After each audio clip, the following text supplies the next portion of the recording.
Board members, we are back. The boardroom's open once again, and it's another faction focus for Heroes of Land, Air, and Sea. We continued in the Chaos and Order expansion line. This is the Goblin faction, as you can see above. This is the fourth in that video series where we've done the Undead faction, we've done the Lizard Folk, we've done the Lionkin, and now we finish with the Goblin faction. These squirmy little creatures are going to wreak havoc all across Aughmore. And here's how they're going to do it. They're going to build a throne. That's the first building we're going to talk about. So let's go down here. You can see their happy little copter, their little steam vessel here. But for now, we're going to talk about the level 1 throne. At level 1, as long as you have 3 or more warriors in an army, each warrior in that army has +1 strength. True to Goblin nature, they just swarm by numbers, right? So you've got these 3 Goblin warriors. You can tell them apart because they have little guns, and the serfs have little pickaxes, so they're getting to work, getting resources. Normally the warriors are 2 strength each, but if you run an army of 3 of them, that's going to be 9 strength. That's pretty powerful stuff. The level 2 Goblin building, the level 2 Goblin throne, rather, says for a recruit action, you may gain 2 warriors with 5 food. That's pretty powerful, and I'll show you why. As we look at their player board, recruit action states you can build 1 serf for 1 food or 2 serfs for 3 food, but there's no ability to buy more than 1 warrior at a time. It's 2 food for 1 warrior. However, your level 2 throne states for a recruit action you may gain 2 warriors with 5 food, so you can bolster your ranks quicker. And a level 3 throne says during a battle, before tactic cards are revealed, if you have more units than your enemy does, gain 2 strength. So if you roll with this, these 3 stooges here at 9 strength, and you go fighting a couple of lizards, that 9 becomes 11 strength before tactic cards are revealed. I mean, that's pretty strong. That's a strong swarm for sure. So watch out for these goblins. What are they, strength in numbers or something to that effect? They're showing that theme to be strong already. With the throne, you can summon the Goblin Tyrant. The Goblin Tyrant, his name is King Glutt. And what a glut he is. King Glutt has labored tirelessly to improve the magics and technology that spawn goblin kind. Although he has historically studied in solitude, his devotion to his compatriots has drawn him to the battlefield, but his loyalty is merely a facade that hides his selfish pursuits. He despises the runts of his creation. He's growing to prefer, even relish, in the grisly process of field research at their disposal. So he's not afraid to throw his units into the fray here. At level 1, when you march with the Tyrant, you may move 1 of your serfs from up to 3 spaces away from his starting region into the region he moves to. So the Tyrant here, matter of fact, if he marches here, you may move 1 of your serfs from up to 3 spaces away from his starting region. 1, 2, 3. So this guy, he can call him right to his side right there. At level 2, when the Tyrant attacks, before tactic cards are revealed, you may sacrifice 1 serf from your attacking army to have all warriors in your army gain 1 strength. So he can sacrifice the serf, goes back to your supply, and all warriors in that army would gain 1. So if these 3, wow. I guess it would look more like this, and he brought him here. He could sacrifice this serf so that these 3 warriors now would gain 1 strength each. They would then be worth 4 each, making them 12. He's a 4 strength himself, 16. That is a lot of strength in this game. If you've ever played this game, 16 strength before tactic cards are applied is amazing. His level 3 ability says gain 1 victory point when you use the level 2 ability, regardless of whether or not you win that battle. So when you sacrifice that serf to make the warrior stronger, it doesn't matter if you win or lose that fight, you're going to get 1 victory point for using that ability. Any good tyrant would do the same. All right, next building we come to is going to be the Chop Shop. At level 1 capital building, the Chop Shop says enemies earn -1 victory card. -1 victory card. Yep, that's what you earn. No. It's -1 victory point from a tactic card if they defeat you in a battle. So when you play a tactic card that has victory points on it, they would earn -1 victory point from a tactic card if they defeat you in a battle. So if you beat me, I'll steal victory points. Well, okay, don't say it like that. I don't get them, but I will take them. The Goblin army doesn't earn the victory point from you. You just lose a victory point. Leave it at that. Level 2. When defending before tactic cards are revealed, you may pay 6 resources of any type to explode your tower. All units in that region, including your tower, are destroyed. Okay. That is pretty wild. Why? Well, we'll see why you would do that, because I haven't played the Goblins yet, so I'm curious as you are to see how this goes. At level 3, gain 5 victory points at the end of the game if you have the most units or are tied for the most. So unlike the other races that get them for how many regions you control, this, first of all, caps out at 5 victory points, not 6, and you have it if you have the most units or tied for the most units. Okay. Well, once you build that chop shop, you can go ahead and recruit yourself a Rocketeer. Now the Rocketeer is this gentleman here. His name is Booster. Let's put him on top of the level 3 building. See him right close there. He's got those twin rockets blasting off again.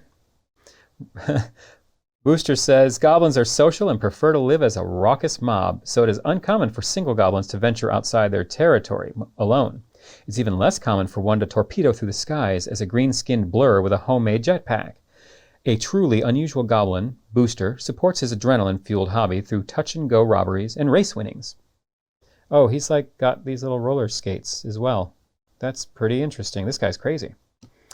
Level 1, when the Rocketeer marches and it does not result in a battle, he may alone march again, but once per turn, and that may result in a battle.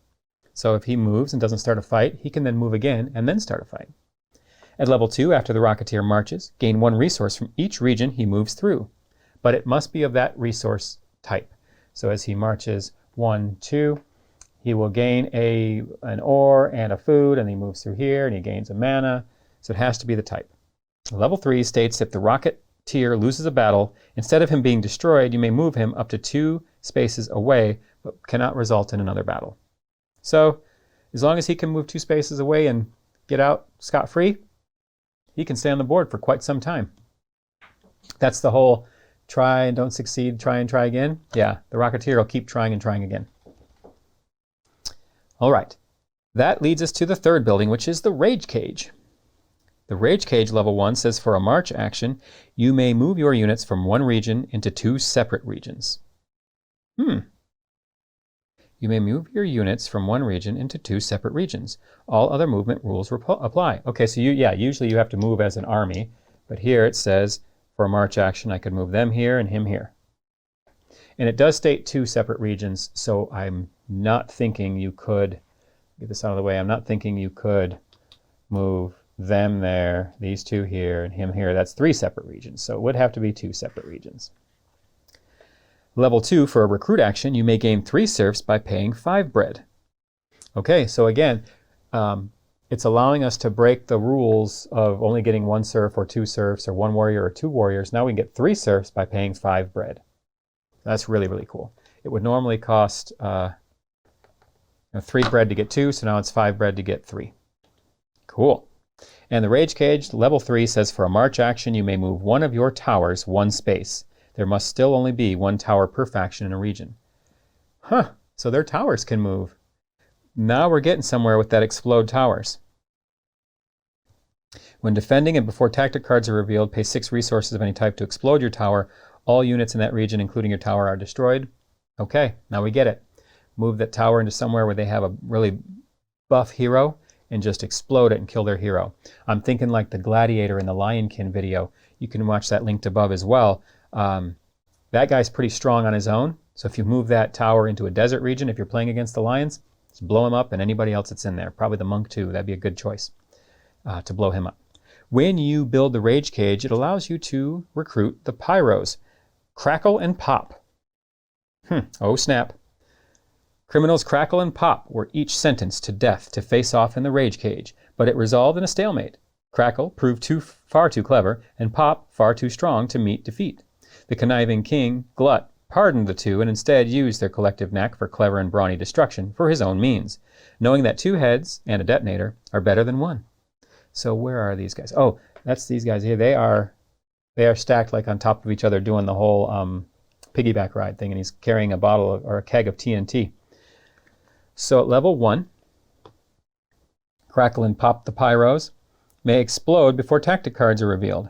Destroy the Pyros. Then each army must lose 1 unit or tower of their choice. If an army has fewer units in a region than what must be lost, the entire army is lost. I'm going to read that again. When the Pyros attack, they may explode before tactic cards are revealed. Destroy the Pyros. Then each army must lose 1 unit or tower of their choice. If an army has fewer units in a region than what must be lost, the entire army is lost. Okay, well, level 2 says when exploding, each army must lose 2 units and or towers of their choice. This supersedes level 1, so most of the time it stacks, it supersedes it. And then level 3 states when exploding, each army must lose 3 units and or towers of their choice. And that supersedes level 2. So they get more and more destructive as they get stronger and stronger and stronger. That is pretty insane. Whew.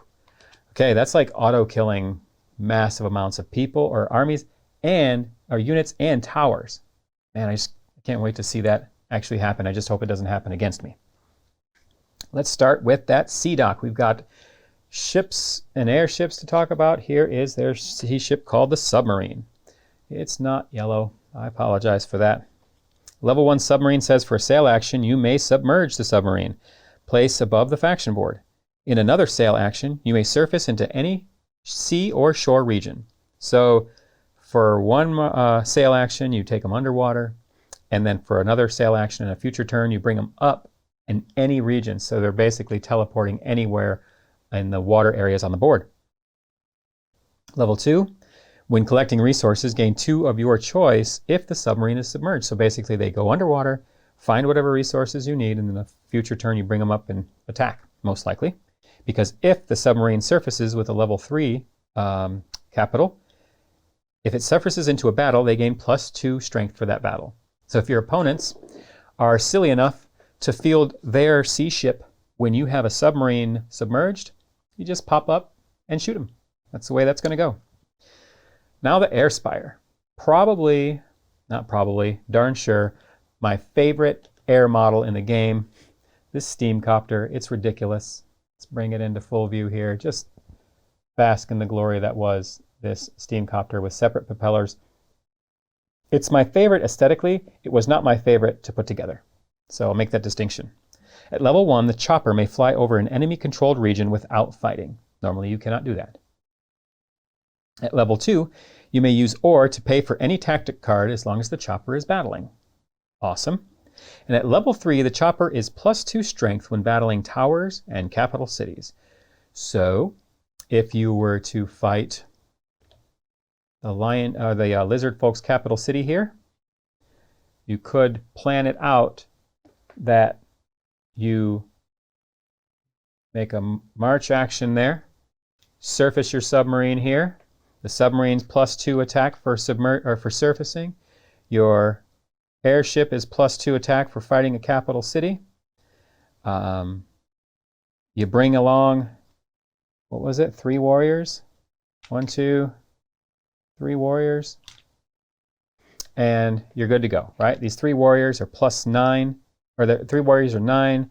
This ship is 5. This ship is a 6. So 9, 5, and 6 is like 11. That's 20 strength against a 8 strength capital city. Yeah, I think you're in a pretty good position to take out that capital. That's what I would do if I were you. If you're playing the Goblin faction, really lean into the swarm aspect. Sacrifice those serfs with the tyrant to get extra strength. I think the triple warrior attack is going to be the bread and butter of a Goblin army. You should find a lot of success in that. So that's going to wrap up this edition of Faction Focus. If you're on the live stream, thanks so much for attending tonight. I do appreciate it. If you're watching the YouTube replay, edited, where I fix all my mistakes, things I didn't pronounce right or call right, thank you for that as well. Please consider giving it a thumbs up. Subscribe to the channel. It really does help, and I appreciate that so much. As always, we'll see you at the next boardroom meeting.